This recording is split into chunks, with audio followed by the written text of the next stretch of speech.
je dirais, c'est coutumier de la part de l'OTAN et des puissances occidentales, on crée une situation de conflit interne qui va justifier ensuite une intervention pseudo-humanitaire pour instaurer un gouvernement fantoche, et en fait, en balayant la souveraineté de l'État en question, puisque c'est ça le fond de la question en réalité. L'OTAN, en fait, s'attaque à des États qui entendent défendre leur souveraineté.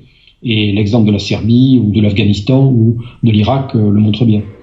Alors, on a parlé de la Yougoslavie, de l'Afghanistan, de la Syrie, ça fait 3 guerres. On a vu il y a quelques années l'OTAN faire des manœuvres navales militaires au large du Venezuela, et il a aussi des partenaires dans des zones, on se demande comment on peut dire que c'est défensif. Un de ses partenaires, c'est ici Santos, qui était à l'époque le président de la Colombie et qu'on voit à côté de Stoltenberg, le secrétaire général de l'OTAN.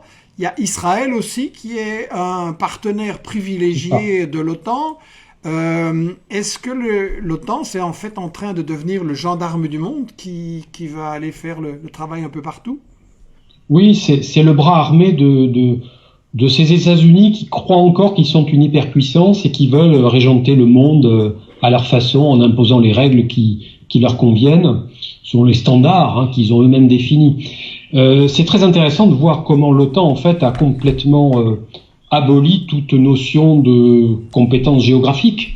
D'abord en intervenant en Yougoslavie, il n'y avait aucune raison du point de vue des objectifs initiaux de l'OTAN que l'OTAN le fasse dans cette région de l'Europe, et puis alors jusqu'effectivement à l'Amérique du Sud, où on voit aujourd'hui la Colombie et l'OTAN devenir partenaires. Alors, sur le site officiel de l'OTAN que j'ai consulté, c'est très intéressant, ils appellent ça le partenariat pour la paix. Le partenariat pour la paix qui sert en fait à préparer les futures guerres, on a bien compris. Et dans le cas de la Colombie, évidemment, le danger, c'est pour le Venezuela, puisque lorsque la Colombie et l'OTAN font des manœuvres militaires, notamment des manœuvres navales au large des côtes vénézuéliennes, notamment en associant un sous-marin nucléaire, ce qui a été le cas en février dernier, c'est effectivement très dangereux. Parce que là, les États-Unis ont des moyens militaires qui permettraient effectivement de continuer à menacer le Venezuela et à le déstabiliser.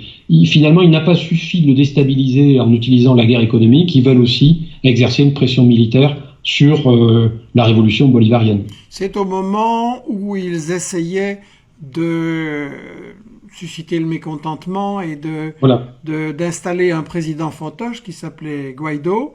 Et là, il y avait des manœuvres militaires en espérant faire des provocations. Il y a d'ailleurs eu un débarquement sur le terrain et ils essayaient de créer le prétexte pour une invasion. Je voudrais revenir à ce que tu as dit avant, l'OTAN comme armée des États-Unis, et essayer de préciser un peu de quels États-Unis et dans quel intérêt. Et là, j'aimerais soumettre à la réflexion de tout le monde une citation de Stephen Blank, qui était un professeur du Collège de l'armée des États-Unis et un des responsables des bureaux d'études. Et justement, en 98, Stephen Blank essaye de dépasser ce problème de l'OTAN alliance défensive, et il propose une nouvelle définition que je vais vous lire de l'OTAN, et j'aimerais qu'on réfléchisse là-dessus avec Bruno. Blank disant donc, même si elle demeure une institution assurant la défense collective de ses membres, dans la pratique, ses missions principales seront de plus en plus des opérations de maintien de la paix out of area, hors de sa zone. La fonction principale de l'OTAN, dit-il, deviendrait donc d'être le véhicule de l'intégration de régions toujours plus nombreuses dans la communauté occidentale économique, politique et culturelle.